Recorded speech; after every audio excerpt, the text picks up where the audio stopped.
Hi, thank you for joining us this afternoon, and welcome to Textiles and Tea with the Handweavers Guild of America. I am Tegan Frisino. Kathy is not able to be with us this afternoon, so I will be your host. Today's episode of Textiles and Tea is sponsored by the Mary Meg's Atwater Weaving Guild. We welcome your questions, and we will try to address as many as we can at the end of the program. Please submit your questions using the Q&A button and not the chat button. Today, we are having tea with Caroline Sawyer Hicks. Caroline spent most of her work life as an electrical engineer. Weaving, which she has done for over 20 years, was her creative outlet. Her main focus is fiber art, specifically art to wear, and many of her hand-dyed, hand-woven scarves, jackets, and coats have appeared in fashion shows and elite shops from coast to coast. Intrigued by a weaving structure developed by Peter Collingwood called Macrogauze, Caroline designed and built a new loom. This has given her the ability to make macrogauze, or as she calls it, floating warps, her new passion. Caroline has been selected to exhibit at several prestigious art shows and was awarded the Jurors Award at the Regional Juried Spring Open of the Wayne Art Center. Since retiring from AT&T, she has worked from her custom design studio near Philadelphia with the assistance of her husband and their two St. Bernards. She is a member of the Hudson-Mohawk Weavers Guild, Jockey Hollow Weavers, and the Philadelphia Guild of Handweavers. Hello, Caroline. Hi. So we're going to start off with the burning question. What is your favorite tea? Golden Monkey. Ooh. Very exotic, but it's a very mild tea. It's one of my favorites. Excellent. I love learning about new teas. I'm always stuck in a rut about it. I'll give that one a try. It's very good. Good. So the next question is, how did you get started in fiber? Well, in the beginning, a long time ago, I had stopped at Hancock Village up in Massachusetts and happened to see the ladies there using the barn looms, making linen into things. And remembered from when I was a child being fascinated by the lady down the street that had this huge loom like that. And but as fate would have it, my mother, who still lived in Michigan, called me and said, I know someone who's selling a big old loom, and I told them you were interested, but I don't. Anyway, we started out with a 40-inch Herald loom, which is a wonderful old sturdy jack loom, and it evolved into all kinds of things from there. Nowadays, I take looms and take them apart and rebuild them. So it's been a long, strange road. Oh, I believe it. And we were so excited to get to learn more about these loom constructions because I'm definitely interested. And I think we're ready to see your artwork titled Summer Day. So how did you design the loom for your warp weavings? Well, my husband had a lot to say about that. I had made a couple pieces before this and spent a great amount of time combing the warp to try and get it flat and even in between the places where it's connected. And he came up with this idea of making little individual loom warps in a box that I could move the boxes around, but it would keep the warp all managed and even, and it worked out very nicely. So the front of the loom is a shacked flip rigid heddle loom, and the back half is all Bill Sawyer and made into pieces where they can be moved around. It works nicely. It sounds really interesting. So you're an electrical engineer. Did your Yes. engineering background help you come up with this great idea? Probably a little more of my physics degree, and I was speaking of Bill, he's a physics professor. So between the two of us, you just say, well, if you keep the angles at a certain place, you will end up with straight edges and all will be well. So it may be a little bit. Oh, a little bit chipped in there. Yep. So you have stated when you began weaving, you wove blankets, scarves, dish towels, the usual items that a lot of weavers make. Do Use you ever go back to making them? um probably back to dyeing rayon chenille and making scarves, which was one of my favorite things. The I made a beautiful long opera coat for Convergence, whatever it was in Grand Rapids, and I love the designing the color and dyeing rayon chenille just sucks up color. It just is so beautiful. So when I think of doing something else, that's what I think of. It's also nice to have some things in the guild sale at the end of the year. Yeah, absolutely. So we have a question in the chat from Pat Cotter that says, do we have a picture of these looms in use? We're trying to visualize how it works. Um, So I think we have a slide that has yep. there we go. In order to do, I'll call it macrogauze, you have to be able to create a fell line, which you see in the left picture. I do it by putting a two pieces of metal held together with clamps that will hold the design firmly while you weave a few picks and put in a metal stabilizer, or I use metal, and a few more picks, and apply some sort of glue to keep it together. Wait till it's dried, and then you can take that bar off, move everything forward, make a new pattern, and then put the bar back on. The picture on the right are the loom boxes that Bill and I put together that hold the warp in a box, so that when you're crossing things, moving ribbons of warp around, you can keep them controlled and just move them in order to do that. You have to also be able to drop some of them if you're only weaving some of the ribbons at a certain time. It helps to be able to take the whole box and set it off to the side while you're not using it. That is so cool. That it almost looks like those like ribbon weavers or like band weaving boxes that you used to see, but or like sectional loom tension boxes. They're Very cool. they're wound like a sectional warp. You can ask my delightful friends at Jockey Hollow how many of them I picked their brain about sectional warping. I had not done much of it before this, and it became very important. I hope Oh, that answered the question. yes, that was a great explanation on how it worked. And we are about to move on to another work that has such strong color. And it's you say that dyeing really changed how you viewed your weaving. Oh Could you yeah, talk about that? this was all hand-dyed warp on rayon chenille, and it's made of leftover pieces from that opera coat I told you about.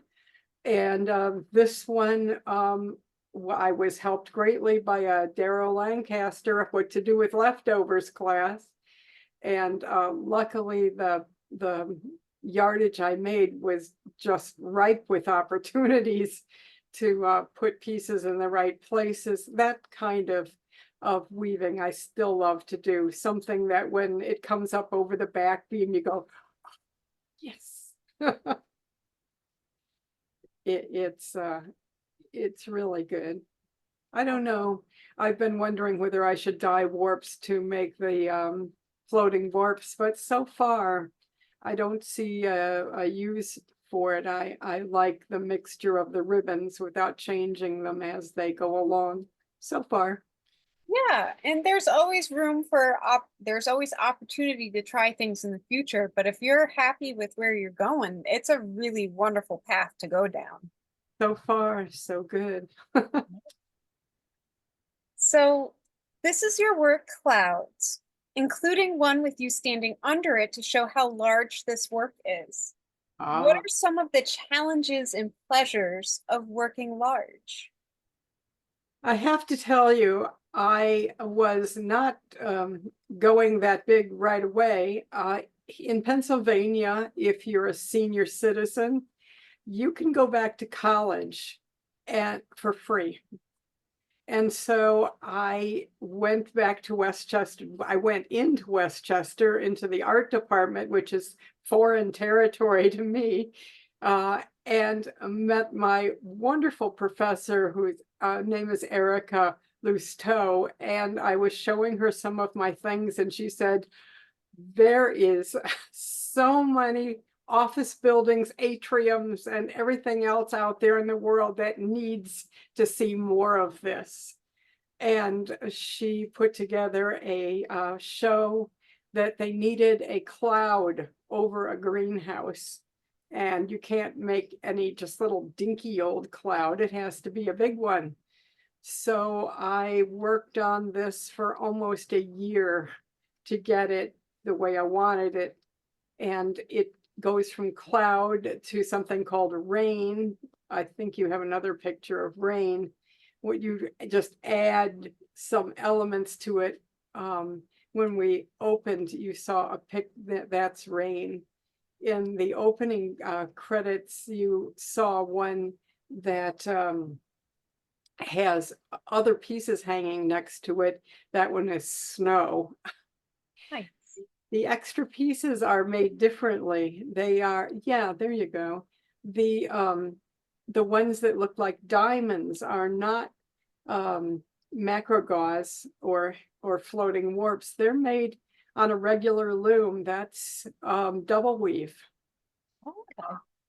My other big inspiration from people like Peggy Osterkamp and Faye Sakamachi. I'm sorry if I mangled that name. And Lenore Tawney that said just double weave can give you more than the ability to change layers. When I first saw a piece, and I forget whose it was, I was thinking of my floating warps, and then I saw a piece where the fibers didn't just go this way and that, but they went through. I was like, oh, not such a big revelation for people who do double weave, but at the time I was thinking moving side by side, and then all of a sudden there was through. And so I don't know if you can see them too well, but there are parts of snow that go through and change sides, and then there are parts that the two layers go out side by side and back. There are so many things you can do with large scale art that I'm really glad people are starting to talk about it more. What inspired you to go large scale? Like, what brought you from doing the smaller utilitarian pieces to going to the atrium? Um, in essence, the seed came from Professor Lousteau. She's also an installation artist. And so talking about how to do cloud for the presentation at the local museum over the greenhouse, and it ended up being in an exhibit at Westchester University over the greenhouse, required something big. And so we said, how big is your loom? And use every inch of it. And so I gave it a try. And now I love doing large. It's just so breathtaking to me to stand back once it's installed and go, whoa, I actually made that. Oh boy. Let's see what we do next. It Oh, needs another piece. It needs a rainbow, I think. yeah, it needs something to carry over to another cloud. Yeah. Oh, So, really immersive. yeah, yeah. It's hard to do because it's heavy. And you know, trying to lift a rigid hull with that much stuff in it is kind of. I'm working on changing the oh, we bought a Glamacra loom, the small one, while we were in Wichita. And what Bill is helping me do, at first we're not going to use the guts in it, but the hanging beater I can take, instead of being able to move forward and back, we're going to make it move up and down. And Oh, then I can put the heddles in the reed holder and use it that way, to where you just run the warp through the loom and hang it on weights on the back. And so I can go about making really big things if I want to. And I won't have to work so hard at lifting the heddles. Maybe oh. we can figure out a way to put springs on it. Anyway, that more later. Oh my goodness. You mentioned this earlier and it sprung to mind like this is the modern interpretation of an old warp weighted loom, like moving the heddles and moving the warp around. Yeah. It's so fascinating. I mean, I'm so impressed. There are other people doing some really interesting things now too. Susie Ballinger has a way of using different kinds of reeds in a regular loom to make things. She is making some things that look like the floating warps, and I didn't even find out for sure how she did that, but I think I know. I'll talk to her later.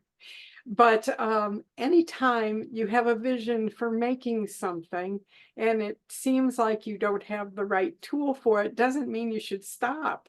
You know, look around and see what you can do. If you don't know how to make things in a wood shop, find a friend who does. I am so lucky being in college. In the sculpture studios at Westchester, we have a beautiful wood shop. So now if I have an idea, I can go try it out and see what happens. So I have my baby wolf at school this semester, and I'm trying to take the guts out of that and see if I can use. Nice.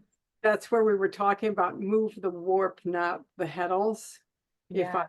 do something with putting a stick under the warp in the back of the loom and lifting it up and sticking it somehow and weaving and then bring it down, you can move the warp relative to the heddles. You don't have to move the heddles relative to the warp all the time. We'll see if I get anywhere with that. That's such a cool idea. And that kind of leads me to wanting to talk about your artistic process. So, this artwork that's coming up is Rain, which we've talked about. It has three separate parts. Yep. How do you approach designing a work so complicated? Do you draw out the work? Do you draw by hand? Do you use a computer? Walk us through your process. I mostly use a computer. I am not good at drawing at all. It's mostly in my brain. Luckily, by the time I got to this, I had made a few things similar to it. A piece that we were looking at the beginning of the show is something I made for Knoxville. And I used the same design. I just made it bigger and wider and different colors. And if I have anything at all that I have a picture of that I can print out and draw all over it, then I can say, okay, I like that, and I'll make it wider here and longer there. And what if I made it twice as wide in the middle? That's kind of my design process. I see it in my head so clearly, but I have a terrible time getting it onto paper. Perhaps Professor Lousteau keeps encouraging maybe 2D design and a drawing class might help, but I never have time. I'm always having too much fun doing this.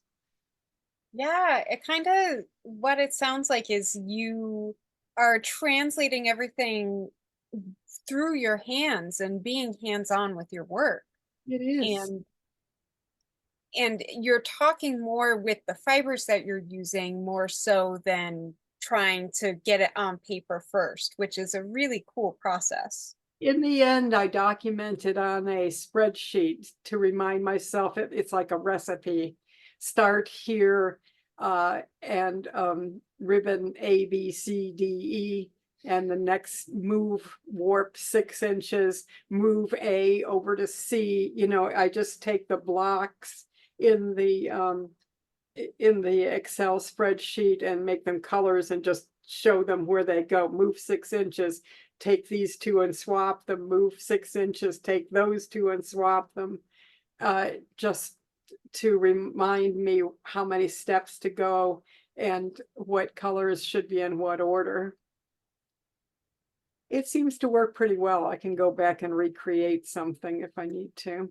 Or if I really like the design I've done, I can go back and change all the colors, and which I've done a little bit. I have a project, I mean, I have a piece that I just made that's all made in fiber that looks metallic, because I wanted to put it somewhere where it's calling strongly for something very industrial, steampunk, very metallic looking. And hopefully this will fit into that show that I wanted to try for. We'll see. Fingers crossed. Fingers crossed. So, as I look at your work, I started thinking about how much you are so hands-on. And Mhm. since these works must be very balanced and hung in a specific way, do you have more contact with the fiber or handle the fibers more than with the usual wall artwork? Oh yeah.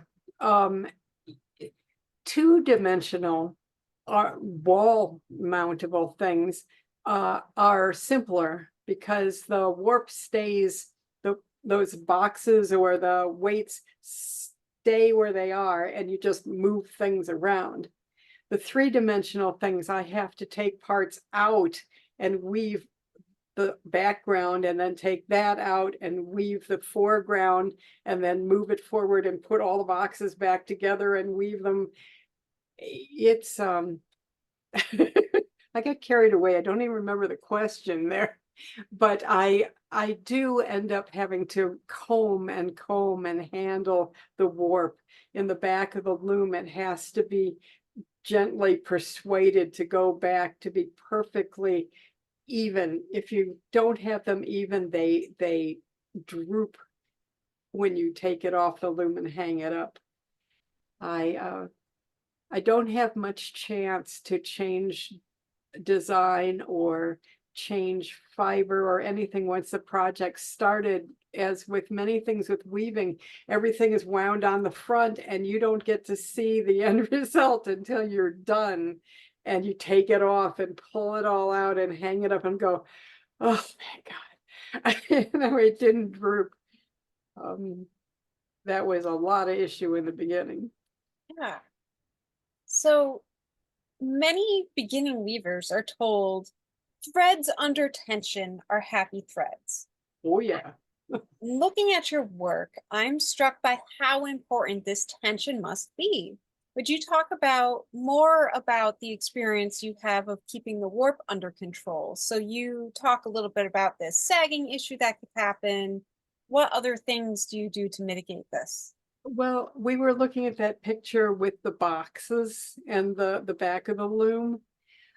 I had a hard time believing at first that I could space those boxes out across a table and not have them directly in line with where they were going in the loom. But they would not fit all of them. So you had to space them out. And I thought, if you think of working with a ribbon, if you bring a ribbon in at an angle and then make it straight, it's gonna kink, it's gonna droop on the sides that are shorter. And my dear husband said, remind you of the old geometry problem.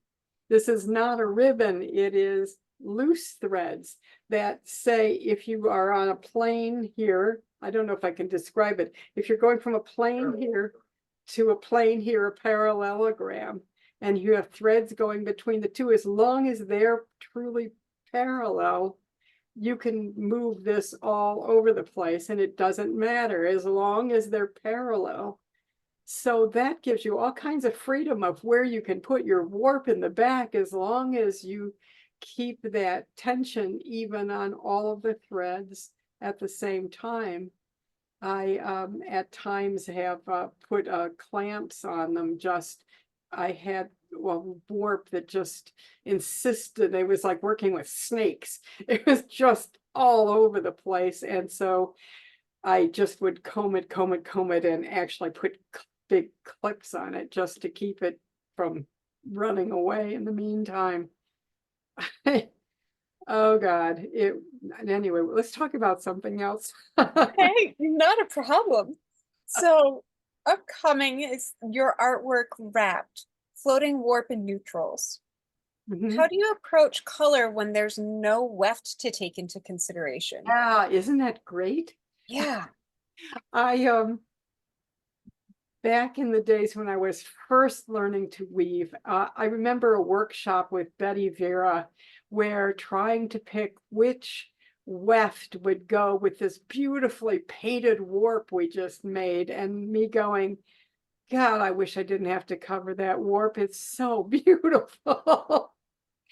And so in the end, I get away with just having all the beautiful colors I want and the warp showing up where the weft really isn't mattering much to it at all. In the most recent one, in fact, I tried making the weft really show up, and I used brass rods, threaded rods, and even put brass nuts on the ends of these threaded rods to make the weft more prominent. But in the end, I can have all the colors I like in the warp, and I don't have to cover them up with weft. Ah, Lovely. so jealous of that. Yeah, every once in a while, you just wish you could. So there we go. Nice. That's a nice approach to it. Yeah, I'm not So sure I would try it with a hand-dyed warp. Mostly the tension differences. Although I did find that you could take and spritz a cotton and bamboo warp and it would tighten up a little, but I don't, it's dangerous to count on that. right. So you also teach and lecture about these techniques. Do you worry that you're giving away the secrets? My biggest problem is that everybody ends up wishing they could do it too. And it's very hard when you've got all specialized equipment to say, yeah, I'll come help you do that. And although lately, since I've been thinking about taking apart the baby wolf and the glamacra, that if my idea about moving the warp instead of the heddles might be able to help some people get started with a plain old rigid heddle loom. We can play around with just hanging weights off the back and finding a way to connect them together to where they'll stay. So far, I haven't done any make it, take it kinds of things, but if people just like me to show you some unusual things you can do and start some ideas flowing, I can lecture all day about, well, try this. You never know, it might work. And if it comes close, go find a friend with a wood shop and see if you can make a few tools to help with that. I guarantee you, you can make these without the fancy weft boxes, warp boxes. Um, it's doable. So maybe we'll do more of the hands-on stuff, but so far it's mostly a lot of fun just giving people some enthusiasm for trying out something new. Yeah, I love that what if approach to weaving, to just sit down and be like, what if I move the warp this way? What if I apply tension differently? That's a really cool way to engage with the process. The more art we make these days, the better. The New York Times big editorial came out about a month or two ago that said weaving and fiber arts is back in the world of fine art once again. You should start seeing more of fiber art things in MoMA, and just take it away from what you think you should do and play. Find something you think is beautiful and see if you can make it. Or something you always thought would be fun, like me saying, oh God, I don't want to cover up that warp. Yeah, you could. I did get very inspired by Peter Collingwood. I was lucky enough to see in person his collection of Macrogauze pieces in New York back 20 something, like 02, I think it was, when he was touring a little bit. And so you can find inspiration in a lot of places. Look, do some Googling on Lenore Tawney or Paola Bessana of Italy. She really inspired me. You'll notice a lot of things if you look up her website. She's passed away. I wish I could talk to her, but she did amazing things with double weave. And right, Lenore Tawney and Peter Collingwood. So make some art. Don't be afraid to call yourself an artist. Yeah. And it sounds like you kind of take this approach too when you do commission works. When you talk with people about creating a work, you say, give me your dream and we'll create a vision in angular fiber that will make you smile every time you look at it. This sounds less like offering to do a commission and more like, let's make something together. Is that true? Why or why not? Not so much. It's such a lengthy process. I'm sure I could show someone something in my studio and we could talk about it, and we could take a picture of something I've done and draw on it and make it different or something. But so far I haven't met anyone that would really benefit from any more of the hands-on approach. It's more a method of just showing them some possibilities and seeing what they like and doing more. Without drawing, the best I can do is take a picture of something and draw on it and see. Someone challenged me to make something that was white on white for a beautiful contemporary house. And I'm still thinking about that for my project for the college class for the fall. I'm trying out weaving with fiber optics that glow and doing a lace kind of work, combining it with white linen. Then you could do two things. You could light it up, or you could turn it off and light it with a black light, and then the linen part would glow. So that might be white on white. We'll see what happens. Very interesting. Yeah. I'm really in, because I used to do commission work, and I think doing that kind of conversation with somebody, it is very difficult when you're not having it written out on paper.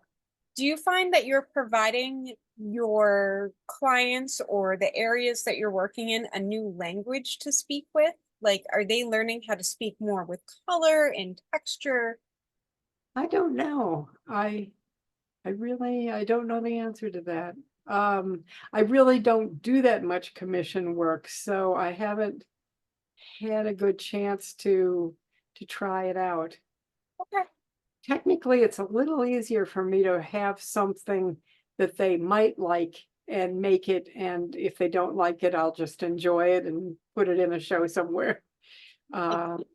It's a little trial and error seems to work better for me. Yeah, that's awesome. I admire you so much because I love artistic weavings, especially ones that take up space and take up presence. Like Mm. those are really impactful. Well, you can go from the largest piece you can make and then make lots of them. Yeah. I sometimes I think I ended up making lots of cloud because so many of the pieces didn't work the first time. There were all kinds of tension issues, but it turns out if you put them about 15 feet in the air, people really don't notice the tension. I shouldn't say that, but it's if you don't have the muscle or the machine to make a big thing, make lots of small things and hook them together. You know, run a wire through them and collect many of them on a clothesline or whatever strikes your fancy. It's I really love making artistic things simply because I like them. I am so blessed right this point in my life to have the time and the resources to just say, I want to make this and go make it and no reason other than I think it'll be beautiful. Oh, I love that. By the way, any budding artists out there, one of the books that Professor Lousteau has us all read is a little tiny book called Art and Fear. You can get it on Amazon, and it's so good about saying, don't be afraid to say you're an artist. You're an artist. You are because you say you are. But all kinds of things of how not to get stuck getting started or how not to quit when you're successful, if only, and things like that. Oh, that is one of my favorite books. I reread Oh, that every once in a while. Yeah, so good. Just it's so good. I'm glad someone else read it. Good. So now I'm so interested. What is next for you? You're talking about going to school, these new project ideas. Well, I'm very lucky that the professors in the art department give me the grace to say you don't have to take a particular class every semester. You can take independent study, just show us something that we all agree is worthy of your time and talent in our space. And so I just continue to do that. Recently, I've decided that I may actually bring my credits from my science education over and add the art credits to it and work on a BFA or an MFA. And I can do that here. So then it would do me some good to take some drawing classes, take some painting classes, just to add to the toolbox, let's say. Yeah. So that's probably what I'll do next. I think I'll just keep making more of these. The ideas I have stacked up, waiting in line for the conveyor belt. Oh, I have sketchbooks like waiting on the wings, just like when the time comes, we will be live. Kind of. What kind of thing okay, we won't talk about what you're working on. You and I can chat another time. We should. I would love to. But And in the meantime, I have some questions from the audience that I would love to ask you. sure. So, from Julia Blake, it sounds like you and your husband collaborate often. Does this happen organically, or do you schedule planning sessions with each other? It Oh, it's sounds like he's a willing participant. he's sitting over there laughing. It's very organic. Mostly it comes from him walking into the studio and me throwing things, going, I can't stand it anymore. It just won't work. And him going, I think it'll be fine, dear.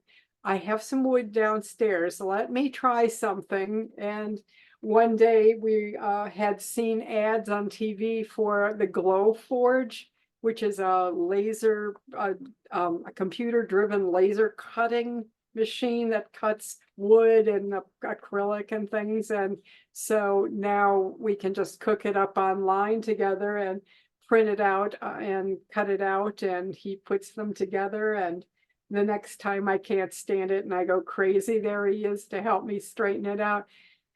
And he occasionally has to retrain me on my geometry memory. Having a PhD physicist around is very handy. And no, we generally don't schedule a time to sit down and design something. It's usually just dive in and see what needs doing. Nice. Yeah. So we have a couple of people ask similar questions. Susan, I'm so sorry, Stotska, and Renee Bertstrom are asking, what kind of yarn and fiber do you use for your pieces? Okay, good question. When I first started out, I took a few hints from Peter Collingwood and worked in linen because it's nice and stiff and it doesn't stretch much. And I know it will if it's wet or dry or in between, but it's pretty standard stuff that doesn't act funny. I moved from that into cottons, and I had a lot of bamboo from Silk City in lots of colors, so I used that for a while. That's okay. That one is pretty well behaved, and it reacts well to spritzing it in the end. The newest fiber, the stuff that acts like snakes, is Silk City. What is it, Slinky? Oh, I'm sure it's either Slinky or Slinky's cousin. But that rayon stuff, that's just gorgeous color. The colors, the metallic like colors, you can get that in just sing in this new piece. But oh my God, it is just wicked. What else have I done? Mostly bamboo, because I can get it in so many colors and it's pretty well behaved. It's nice and soft and holds together. I'd say that I've got a lot of nylon that in a lot of colors that I've been looking at, almost like parachute cord, only not nearly that thick. Also for color, the fiber optics ought to be interesting depending on the driver, the light driver I can get for it. You could actually make a change color here and there, but I'm getting carried away. I'm not sure that one's going to work. Anyway, it's an experiment at this point. oh, I love a good experiment. So Karen LeBlanc asks, if you are working on a large installation, how do you photograph the piece or pieces if you don't have the space large enough? Oh, you mean before it's installed? Yeah. Yeah, that's a problem.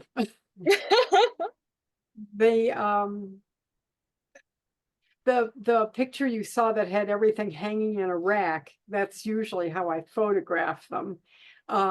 I'm just lucky enough occasionally to have like Westchester University has art exhibit halls, and if there's nothing going on there, Sometimes I can get some help from someone who's not afraid of a ladder like I am to hang it up. Luckily, it's being shown in enough places that I can improve or change how it looks from the last installation till the next one.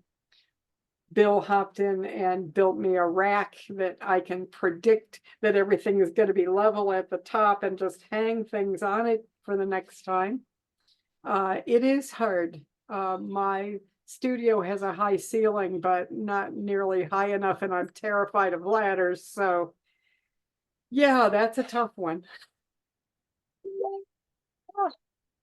So can we just briefly talk about Karen LeBlanc asked another question.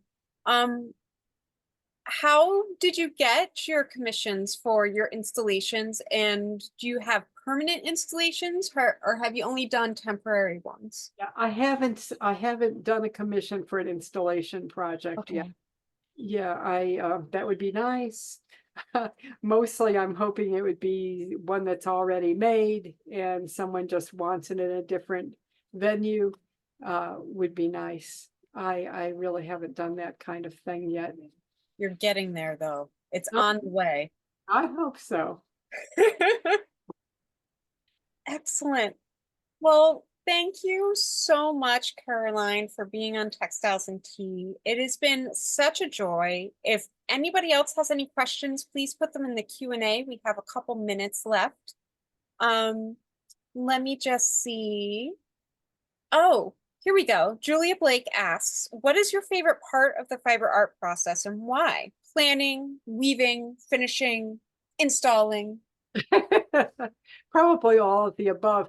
The weaving in the middle sometimes gets a little treacherous after you've had trouble and you keep going. But the design process is great. Just sit and pull out all the behind me, you probably can see a yarn tree where I'll just pull out a whole selection of what I've got handy and see what works together.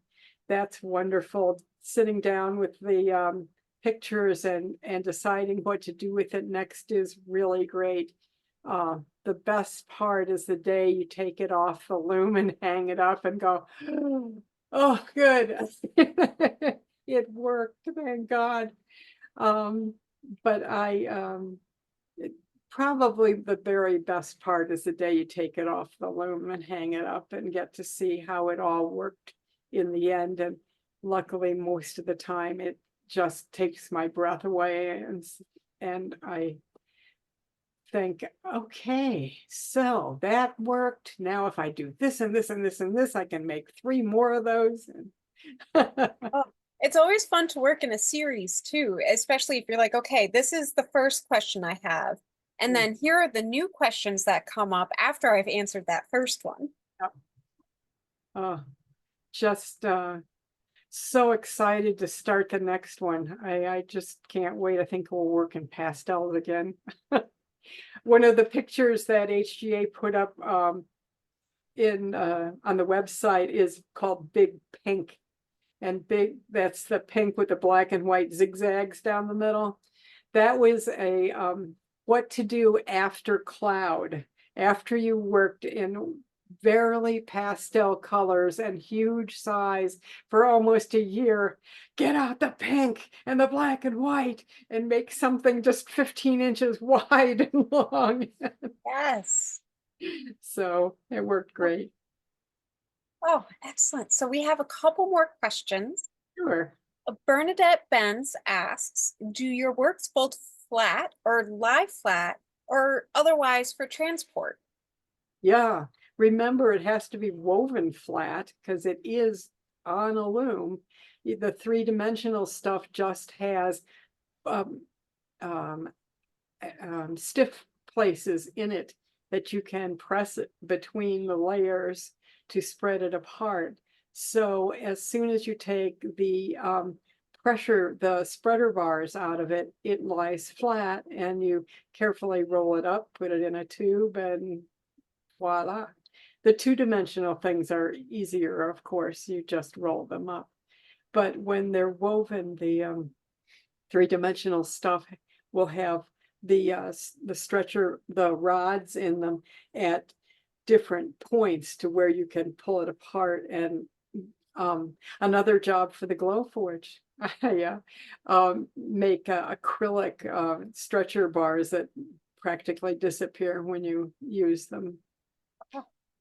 So that actually brings us to the last question, which is from Leanne Brown, which is, once woven, what do you do to make the shapes hang the way you want to present them?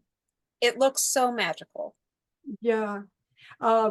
Like I said, that is the big part of the design process, is where to put weft in. You put, I'll call it weft, where the bars go in. You plan it to where there are places that will connect together, and when spread apart will make the angle that you want.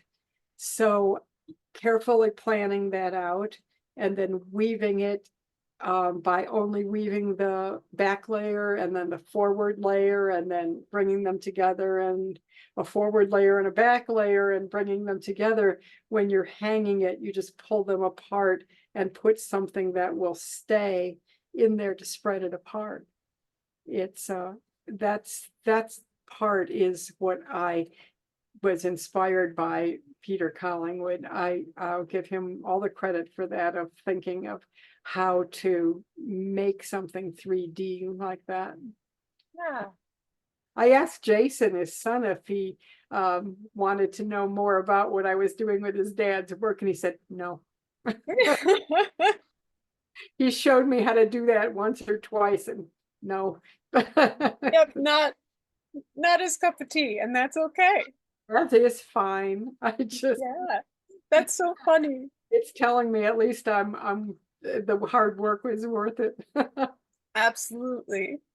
So that actually kind of brings me to, we have a time for a couple more questions. I'm going to sneak them in there. All right. So Mary Holm asks, what kind of electrical engineering did you do for work? I get the affinity with the work you're doing now, and I remember looking at my dad's engineering journals for the cool modern art like pictures. Yeah. Does the work that you did in engineering translate at all into the weaving that you do? That last piece that I just made, when I went to college in Illinois, I was a physics major, and Elmhurst College has a very unique piece of equipment in a lab there. It's a particle accelerator that was built in Fermi's lab at University of Chicago during the war.